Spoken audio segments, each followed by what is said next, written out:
Hello all வணக்கம். இன்றைக்கி வந்து டே இன் மை லைஃப் ஷார்ட்ஸ் தான் பார்க்க போகிறோம். பசங்க ஸ்கூலுக்கு போயிட்டு திருப்பி அவங்களை பிக் பண்ணுற வரைக்கும் நான் என்னென்ன வேலை செய்கிறேன்றது தான். இன்றைக்கி வந்து நான் என்னை பற்றி கொஞ்சம் சொல்லலான்னு நினைக்கிறேன்.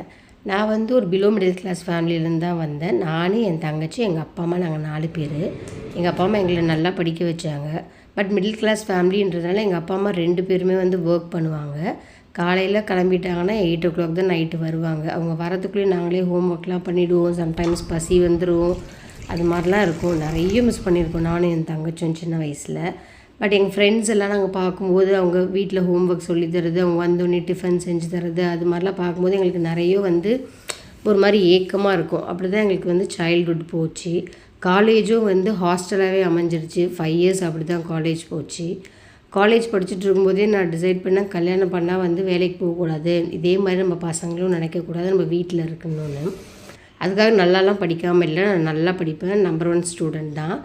இதே மாதிரி போயிட்டுருக்கும்போது கல்யாணம் படித்து முடித்து வந்தோடனே எங்கள் அப்பா அம்மா 1 yearலேயே வந்து கல்யாணம் பண்ண டிசைட் பண்ணிட்டாங்க. அவங்க வீட்டுக்கு வந்து என்னை பொண்ணு பார்க்க வரும்போது நான் சொல்லியிருந்தேன், இது மாதிரி தான் என்னோடய டெசிஷன், இது உங்களுக்கு ஓகேவான்னு. அவங்களும் ஓகே பண்ணிட்டாங்க. வித் காட்ஸ் கிரேஸ் இது வரைக்கும் எங்களுக்கு நல்லா போயிட்டு இருந்துச்சு. ஆனால் இதெல்லாம் ஏன் இப்போ சொல்கிறீங்க இப்படின்னா, நம்ம லைஃப் நம்மளுக்கு நல்லா தான் போயிட்டுருக்கோம். நான் வேலைக்கு போகிறேன்னா போலையான்றது எங்கள் ஹஸ்பண்டுக்கும் கவலை இல்லை, எனக்கும் கவலை இல்லாமல் இருக்கும்.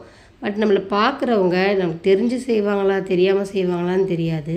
நம்மளை ஹர்ட் பண்ணுறதுக்கே வேலைக்கு போகலையா, தண்டமாக வீட்டில் உட்காந்துட்ருக்க, பசங்க தான் இப்போ வளர்ந்துட்டாங்களே அப்படி இப்படின்னு நம்மளை ஏதாச்சும் ஹர்ட் பண்ணுறதுக்குன்னே நம்மளை பாயிண்ட் அவுட் பண்ணிகிட்ருக்காங்க.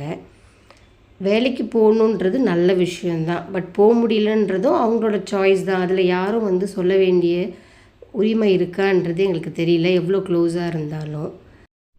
அவங்கவுங்க லைஃப் அவங்கவுங்க இஷ்டப்படி வாழ்கிறாங்க. இதில் 3வது ஒரு ஆளாக வந்து நம்ம வந்து டிசிஷன் சொல்கிறோம், ஏதோ ஒன்று சொல்கிறோம். ஒருத்தவங்க எதிர்த்து பதில் சொல்லன்றதுனால எது வேணால் சொல்லலான்ற அவசியம் இல்லைன்றது என்னோடய ஒப்பீனியன்.